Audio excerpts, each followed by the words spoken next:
Test, test, test, test, test, test. There we go. Testy 1 2 3 4 5 5 4 3 2 1. Okay, this is Tim Bubb. We're doing an oral history regarding the history of the Licking County Children's Home.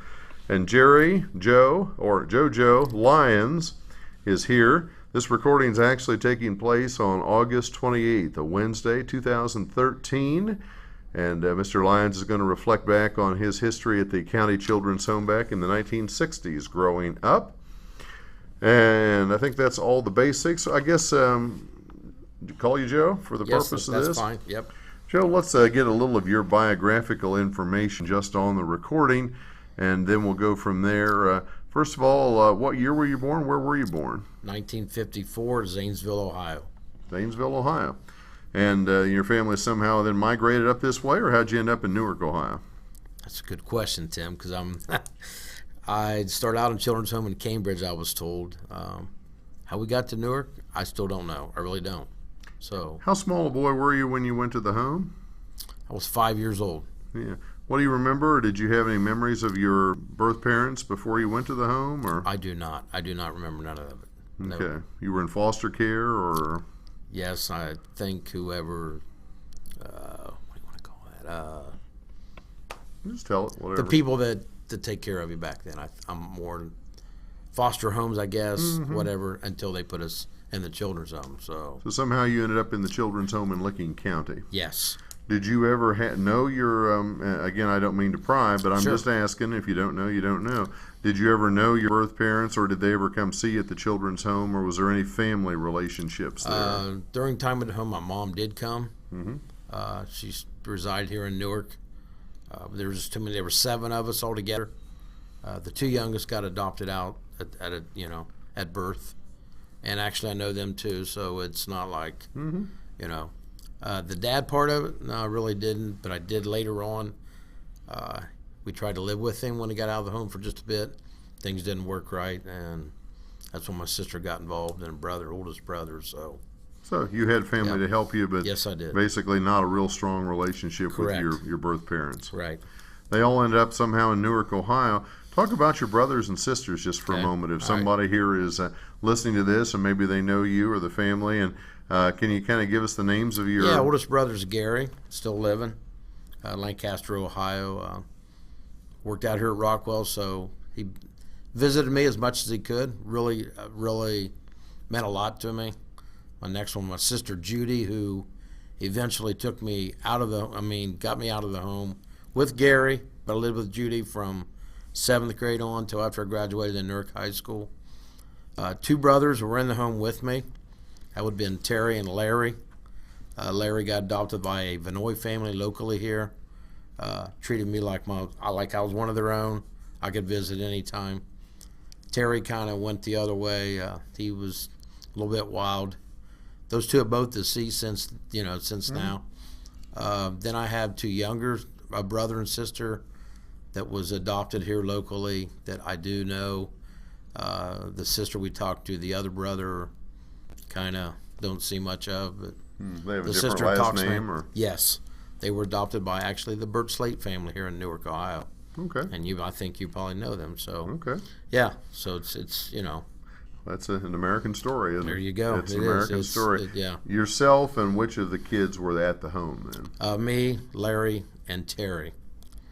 Yeah. And then the older brother and sister kind of looked in on you, and you. The oldest brother, kind of the grandpa, which would have been the mother of my mom's side, kind of took him, but my mom did try to raise the oldest sister, who also ended up helping me. And that's Judy, and she's still Judy. around. And Judy sounds Potts. like you have a very Potts. Yep. Sounds like you have a pretty close relationship with her. Yes, we do. Yep. Good.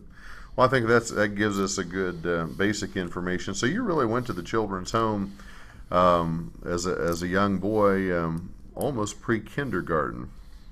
And is that pretty much the first place you remember living? Yes, it is. Yes. I remember going 1st grade at Hazelwood Elementary, because I remember it was Jerry, and there was 3 of us. That's how the JoJo name got involved, actually. So, and here we are, 59 years old, still getting called JoJo. So yeah, sometimes those nicknames don't go away, do they? No, they don't. Tell us about life in the children's home, Joe. we've had an interesting conversations with people about this. I mean, from different eras, people have had a whole variety of experiences. I know that you're proud of your experiences, and I know before we're done with this, you want to offer some thanks for some people along the way that helped you get to where you are in life. But tell me about what was life at the children's home like. Was it strict? They were strict, but I can remember like starting out. I can remember there was a bench, and if you were bad, you're going to the bench, whatever the time of a half hour, an hour. Yeah, brother Terry was always in trouble, always on the bench. Larry kind of looked after me a lot, I think, because there was kids. Sometimes it was a rough place, a rough neighborhood, but Larry always kind of looked after me. But I learned respect. They gave you respect, and they did good to you. You were the Zergers that were there when I first started, followed by the Goddards. They were good people that I can remember. I don't say nothing bad about them. They were good to me. I remember. You did good things, and you got money on the book. To this day, Tim, I don't know where it came from. And it was kind of neat that on a Sunday, I remember my Cleveland Browns back then that I always remember the story was they had a great big folder. I can remember Frank Ryan, Jimmy Brown, Ernie Green, Leroy Kelly, Paul. I can remember these guys, and they let you go to the store. Gary Collins, Paul Warfield. And you had little bottle caps, had their number on it, and you could glue them on a football roster thing. And I always remember that. I'll remember, but as far as being, very, very respected by them people. I don't, be honest with you, Tim, I don't remember sitting on the bench. I think I was more scared to ever getting in trouble to see my brother on the bench than, but they were, there was good times, bad. I'm not going to lie, I've seen kids get the belt before, but that's just the way it was back then. Nowadays we don't do that, but. Do you feel there was more of an emphasis on discipline and maybe manners and kind of growing up the right way there? Yes, I do. Just because of it's an institutional setting? Yes, I do. Yes, I do. Did you look at, and again, we've talked a lot about the Zergers. They were there so long. So many people remember them. They called the mom and pop Zerger. Yep. And then tell us anything you can remember either about them or the Goddards, because you kind of spanned a couple of management groups. I did. And I can remember the Zerger lady, and I don't know her first name off my head. Okay, I can remember always going to every kid. It was like every kid was her kid. It wasn't like Joe today, Steve tomorrow. It was every day. She'd hug you, whatever. And I don't remember him as much as I do her, because she just kind of always there hugging us and stuff. And then the Goddards, I do remember his name was Sam. I do remember that, and I can't think of her name though. But it was the same way. They loved us like we were their own kids, I thought, and. You actually saw the Zergers late in life retire because they'd been there a while. Yes, they had. And then the Goddards came along. Yes. What was a day like at the children's home? Let's say it's a school year, like right this time of year. Excuse me. I'm sure there was a routine to coming to breakfast and going to school. How did a day go? I can remember, you got up early. I mean, real early. I mean, we all did our shower. Huh? Yes, you hit. Certain kids had to hit milk cows. Certain kids did chicken, the eggs, and then you would get home. We get the shower, back to the room, get your shower, breakfast, off to school. I can remember walking. Like I said, we always walked to Hazelwood. I can remember always walking. The 7th grade, I made it to Lincoln before. That's when everything really happened to me. I can remember walking there. I can remember walking to EUB Church every Sunday morning, all the way down East Main Street. We'll get to the church in a minute. Okay. Of course, I went to Hazelwood too in this year. I remember when seeing the home kids coming to school. Sure. Everybody walked up together up O'Bannon Avenue. Yep. We were always clothed good, Tim. We were always. It wasn't like Pretty tight group. Sure. I mean, I think we kind of looked out for each other a lot. As I got 3rd, 4th, 5th grade, I thought we all kind of because it was nasty. I mean, not every kid, but it's kind of like bullying type, I guess, where he's a children's home kid, so don't, but you dealt with that, At least you weren't by yourself. And the teachers like at Hazelwood, they were good. They weren't, they treated us all just like anybody else. So. Did the folks at the home, was there an emphasis on homework and schoolwork and doing your work and looking at the report card? Yep. Your grades better be good, because we talk like book on the money. There was things they took away from me that you were allowed to have, like go buy a candy bar, chips on a Sunday, or a pop Well, you didn't get that if you didn't keep the grades up in school and stuff. And Could you leave the property to go to the store to buy something, or did you have to buy it from you always had to go to with an older kid. Mm-hmm. Like they would let you walk just so many blocks. I'm not sure the name of the store to the right, and there used to be one across the street over there. I want to say Millard's was one of them, but I'm not sure. They with with my older brother Larry that was still there at the time. I always did things like that. Back in the day, there were a lot of neighborhood markets where you could buy penny candy Yes. and that sort of thing. Yeah. Yep. So, what were the meals like? You went to breakfast. I assume that it was like lunch was lunch, and then dinner was supper, or what did they call it? And how was the food? We had 3 meals every day. It was every day that and it was good. I can remember the wife I'm married to now, an awesome lady. Don't get me wrong. I said we used to drink Post. It was called Postum. Postum. She said, "What in the world's that?" I told her. I said that was the. You always had to try food. Every kid always had to. They knew if you didn't like it or not, if it didn't go good with you. Like I hated tomatoes, so finally I didn't have to drink tomato juice. But you got 3 healthy meals every day. It wasn't, and you got more than what you needed. It wasn't like little portions. You got whatever you felt filled you up. They were very good with that. Did you work on the farm any? I know that the farm and then the canning was a big deal. I know the girls worked in the kitchen, but did you get some of that duty? The egg chicken, the eggs was that. I can remember picking green beans a lot, and a lot of the older kids did, the corn and whatever else with the cows. As you got older, that's what they put you in that level. Yes. I've heard from a lot of people in doing these interviews that they really learned a work ethic in terms of canning, working in the kitchen, and taking care of the floors. Do you feel like obviously you've been a hard-working guy all your life and you've been involved. Did that help you build a work ethic for you? I think so. I look back at, and I was hoping I'd raise it taught me a little bit about maybe the values of my kids, raising them up the right way. And I think I did a good job, I hope. But, I throw that back at them a lot. I didn't like to use children's home word to them. But that once they were old enough to know, I told them where I grew up because they said, "Dad, where did you live? Where did you?" So the hugs at night were special because of that. I think they realize how lucky they are. I teach my kids, like in baseball when I coach, a lot of times, the home values, the things that I didn't have that they do get. So it meant a lot. Yep.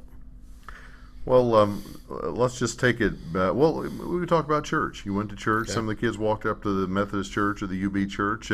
Was that encouraged to go to Sunday school and all that? Yeah, you had to go to church anyway. That was, and I didn't have I'm not what I call a religious guy right now, but I do go occasionally to church. I probably should do that more. But yes, it was something you did every Sunday, unless you were a sick kid. Well, that was a value. Yes, it was. What about sick kids? I've heard that Mrs. Zerger was very caring when the kids were sick, and that maybe some of the local doctors called at the home if necessary. Do you remember being sick or any of the kids need help? I do remember what they called the mumps. I had the mumps at children's home. And I can remember a doctor, I think it was doctor name was Peter Sill. Peter Sill? I do believe was our doctor and I can remember how, yes, very loving they were took care of us and stuff. To me anyway. That's the only sickness I remember that, yes. Let's just real quick and take it beyond the children's home, because you've been real open in telling us that probably at about that junior high age when maybe you would have been going to Lincoln, you went to live with your sister. Basically, you lived in with family until you got out of high school? I lived with my sister all the way through. Okay. Yep. And what happened after high school then? Did you go in the military or go to work? No, I went ahead and tried the working stuff and did a couple construction jobs till, I didn't know what I really wanted to do in life. I knew I wanted to do stuff with kids. In some way or another, I wanted to, have some impact on. So I did a couple odd jobs, and I jumped on Owens Corning over here, and there you are. There I am, 36 years later, so still there. Well, Owens Corning's been a big part of this community for a long time for a lot of people. Tell us a little bit about your outlook on life. I know what prompted this interview. You heard that we were doing these oral history interviews, but you also had shared with some family or friends that there were some things that, as you look back, that you wanted to share and wanted people to understand about you and this experience. Sure. I mean, when I got to the age where I'm going to say fifth grade, third, fourth, fifth grade, where I can remember how big companies. Owens Corning might have been one. I remember Rockwell, the old missile base back then, I think it was called. I can remember Christmas time. Those were times where other kids would talk in school where they're going to get a new bike, but yet these plant companies all went together and they always made sure we had a nice Christmas, and then same thing on Thanksgivings. Families would come take you out for the day. Sometimes you're allowed to stay all night if things went okay with the family during the day. I thank them families. I mean, then I think I mentioned to you where before I went to Owens Corning, I was lucky enough in Alexandria to live in a soft water tank, and the place looked so familiar back then, Tim. It was like, man, I know I've been here, and I was only in like third grade, I guess. And darn if that gentleman wasn't there, the kid that I threw it back, and his dad, he called his dad and come out, and sure enough, it was a family that I had made contact with. That I remember that, and they were still in. It was the right family. The family, the mother and the father did divorce, but the dad and we spent an hour and talk, and it was pretty neat. It was they were asking how things went and this and that. It was pretty neat. It's kind of interesting. It was very tearful. It was. I bet it was emotional. It was. We all three just kind of hugged. Well, you had a family cool. that opened their home and their life to you a little bit, and Yep. I bet those are probably experiences that no one could ever take away from you. You're right. Yeah. Do you recall the name of the man? No, I don't. And I tell You'd my probably wife take me now, right there if you had to. I knew right where it was. Yeah. Huh. Yeah. I think it's pretty neat. You've coached, you've worked with young people. I mean, I've seen you do that, and it sure seems to be in your heart. And you've shared with me that you've also been a high school football official. But what's it been? I mean, do you feel like to a certain extent you want to give back to the community and work with young people? That's one of the things I think I think Gary Walters was like say a big influence and a Haas star, and I always thought, man, I want to do that. Now, for people that don't know, for this recording, Paul Hostar was a Newark teacher and football coach in the 70s and later, and Gary Walters was a longtime basketball coach. Again, it's possible somebody listening to this don't know who people are. So they were a big influence on me as I'm watching them, because Gary Walters was my 7th grade football coach. Football. So that's where he started when he first came. It was junior high. In junior high, Roosevelt Junior High. Mm-hmm. And one of his buddies, Dick Lazzetti, was at Wilson. They were roommates, and it was neat. I just following him up and watching him get the high school job as I got there, and watching him coach, and then Haas being the guy that he is, had big influence on me. And I always told myself that I wanted to give things back to kids that I didn't really have when I was in children's home. So here we are, just finished 43 years of coaching baseball, and I'm probably go back next year with Coach Don Thorpe out of Lakewood. So tell us about your coaching. You've coached Little League and high school. I've been blessed. I started Little League at Mound City for 24 years. What team? Modern Welding, and then I jumped into some traveling ball with a couple guys. But the last 14 years, I've been at Lakewood High School with Don Thorpe, who is the winningest coach state of Ohio, and it's been awesome. What lesson have you seen or learned from Coach Thorpe, who I think a lot of people who live around here certainly will know that name when they hear this, but you've been maybe closer to him than some who see him from a distance. What would you share with us, the lesson from Coach Thorpe? My favorite word, I guess I would say, would be old school. Old school's where we respected coaches. Tim, I don't see a lot of that nowadays. I mean, I don't.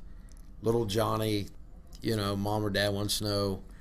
Little Johnny acts up, coaches on him. Back in the day, coach didn't have to do that. Little Johnny's mom and dad were at the fence, already on Johnny. But just the respect that I see this man get, it's amazing. As a JV coach, every day I see kids talk to him off to the side. He has that touch feeling, I guess, that the kids know they can go talk to him at any time. I mean, yet here he is a hard-nosed coach, but he's still got that passion to, when a kid needs talked to, he's there for him. It's a fine line. He's a teacher, yes, more than just a coach, but correct. He's a man. But I would agree with you from what I've seen that he has a gruff exterior. People don't know him, probably think he's not approachable. You're exactly right. But once right. you get past that gruff exterior, he's quite a guy. You're right. It's a lot of fun. A lot of good jokes. I mean, it's awesome. Hey, let's flash back to the children's home for a moment. Okay.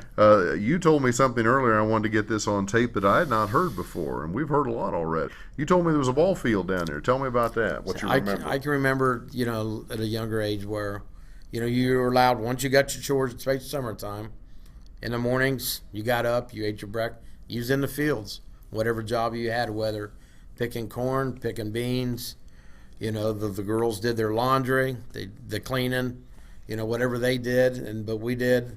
But we were always allowed time in between lunch and dinner to play, and usually after dinner, we got another few hours of daylight.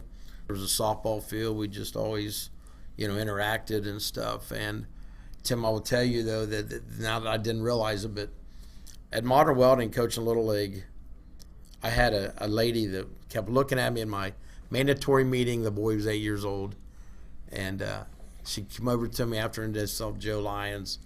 She said, "Would you be the JoJo Lyons that was in children's home?" And I looked at her and I said, "Oh my God, you were in there too." So I ended up coaching her son for 5 years on Modern Welding. It was very touching, and we even talked about how we used to play softball. The boys and girls were big teams. Name? Charlotte Fulton was her name. Fulton, and now it's Charlotte Hart. Her husband's name's Terry Hart. A lot of people know him around town. His brother's Joe Hart. So yeah, we know. It's been pretty awesome. Yeah, I just want to make sure anybody that hears this that's why they know who these local folks are, because she would have been there. Well, we're all about the same age, because I do know her as well. Okay, that's good. Was Erger Hall, the little gymnasium that was built beside there, was that there when you were there? I do not believe it was built when I was there. It happened right after I left. But it could have been, because I'm thinking I played over there. And when they had hoops up, sometimes we used to, rainy days, they let us go over there. So I'm not real sure when that was built. So about the time you were talking here. Okay. Yeah, it could have maybe been going up, but you're about in that transition. Do you remember the old ice cream social in the yard? You know what? That of all the fun times, the best times, it was probably that. Because people came from all over in Newark, and around the county surrounding us, kind of to do that. And I think a lot of it was like a fun type money. A lot of money went back into the home, I'm assuming, or how the county did that. It was, we didn't get a lot of treats, but man, there was always pony rides, things like that we didn't see a lot of, but we got to do things like that.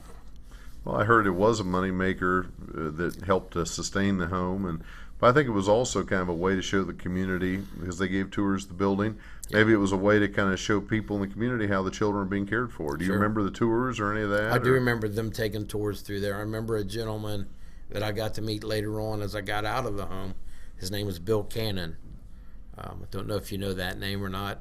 He handled the He was the welfare office guy. Yes, he was. He had a son named Kevin Cannon. Kevin and I went to school together. He was, for some reason, I can remember when I getting ready to get out, how kids get money when they leave the home. Somehow there was money, and I know Bill was behind a lot to help me with my sister as far as financing. A little bit to help you. Yes, and I remember Bill did a lot to do with taking people through the home, showing them yes. Yeah. A lot of people speak very highly of Mr. Cannon. I know he was a good person, and obviously we knew his children there. Sure. And I also asked you earlier, and you shared with me a little bit, but I wanted to get it on tape, that we have heard anecdotal stories that maybe back in the day, way back in the day, maybe some small children passed away at the home and were buried on the property. And you had heard maybe secondhand stories of that? Yeah, I was told, like I talked about a ball field, and we was heard that like down the right field line, which would be in a ball field, that there was some there, but I never saw no headstones, no nothing.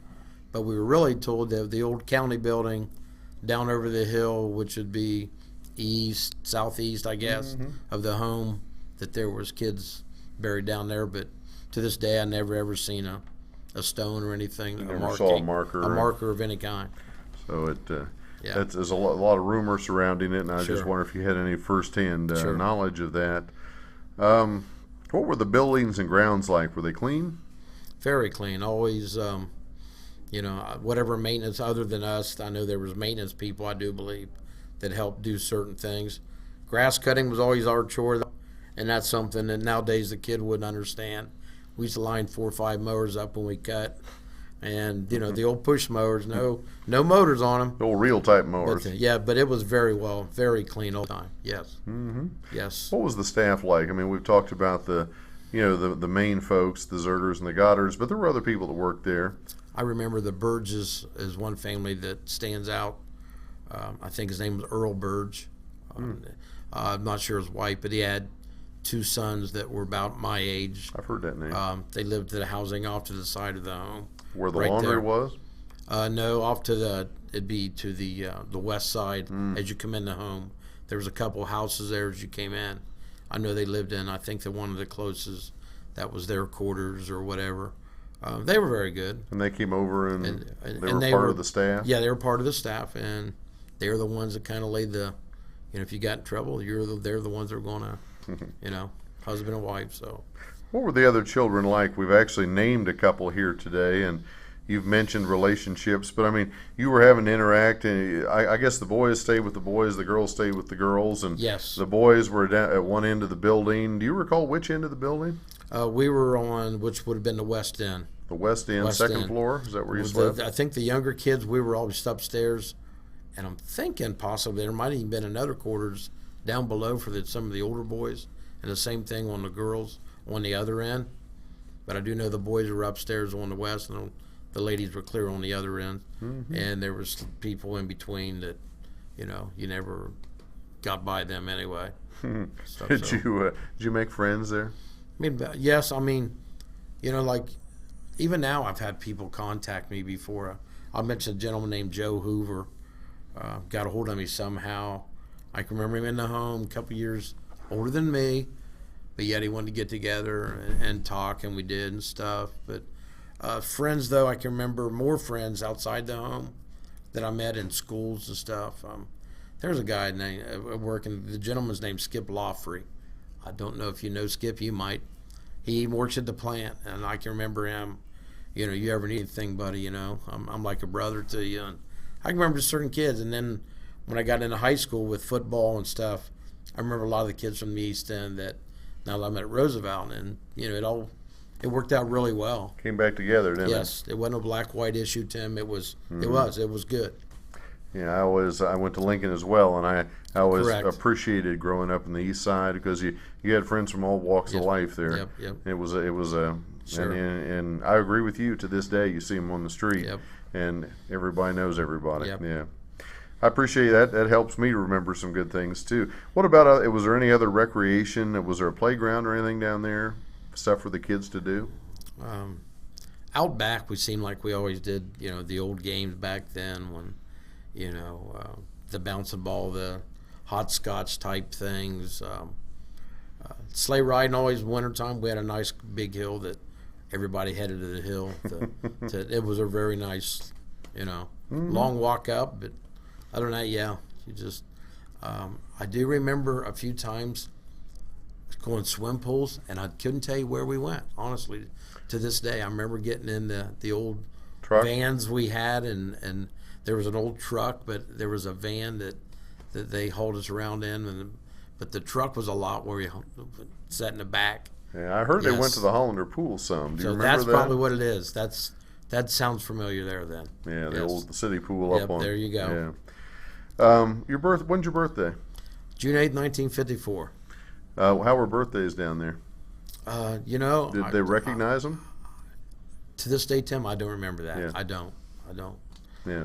Birthdays important, not important? I don't think they were important. I don't remember them. If we did stuff, I'm lost with it. So. Yep, gotcha. Do you think we should have children's home or orphanages today as opposed to the foster home program, or do you think we're past that? I don't know. I think it'd be hard as a foster parents to, you're asking them people to open up their room. I mean, their houses for extra bedrooms, things. I mean, you really got to educate them nowadays. I think to just like sports, we've got to be educated on when something's wrong with a kid, and I don't know. I think it's tough either way. I'd rather see them be in a home possibly, and have the chance to do everything that any normal kid would do. You know, for education and everything. I guess I'm good on both ends of it. It wasn't, you know. Depends on the people, doesn't it? Correct. Yeah, really. And again, we've kind of touched on this, but I'm just going to ask you real quick. Do you keep in touch with anybody who maybe you knew from the children's home era today, or I guess you'd say you maybe kind of run into them? I run into people. There's been a few people. I work with a gentleman. His name's Charles Bailey, but he goes by Dave. He had 2 other brothers in there. Works at Owens Corning with me. We talk a lot. We talk a lot about. We just talked last week, actually. You know, he's thinking about retiring. He's a year or 2 ahead of me. You know, and we talk about old things. He lost 1 brother already.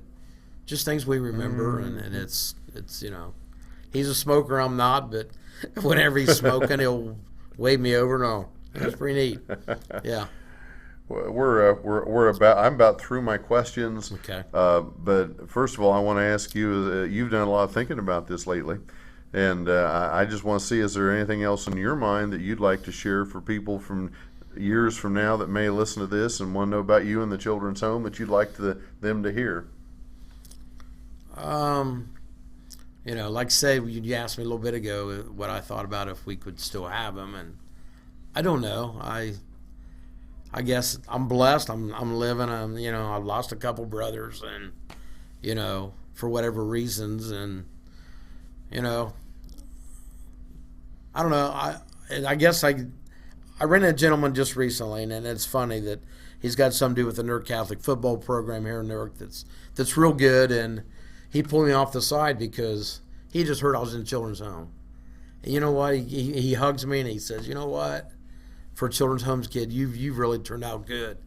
And man, I felt it made me feel so good that you know, maybe I just wanted to let people know that not all kids, just because they're in children's home, you know, cannot turn out to be, you know, bad kids or Nearly as or we can whatever. tell, most of them So, turned out pretty good. Well, that's good. A lot of them went to the military and did what they had to do, but you know, I'm sure there was some negative stories that we haven't run into, but Sure. most of them are pretty positive. that's So it good. sounds like you don't have any real regrets here. No, I don't. I don't have regrets. I think that, you know, I think I was better off at that time to be there now. Now that I look back, you know, I did get to spend the last few years with my mom. I mean, a lot of things with her and I before she passed on. You know, and she regrets things, you know. Having 7 kids when she had 3, if that, you know.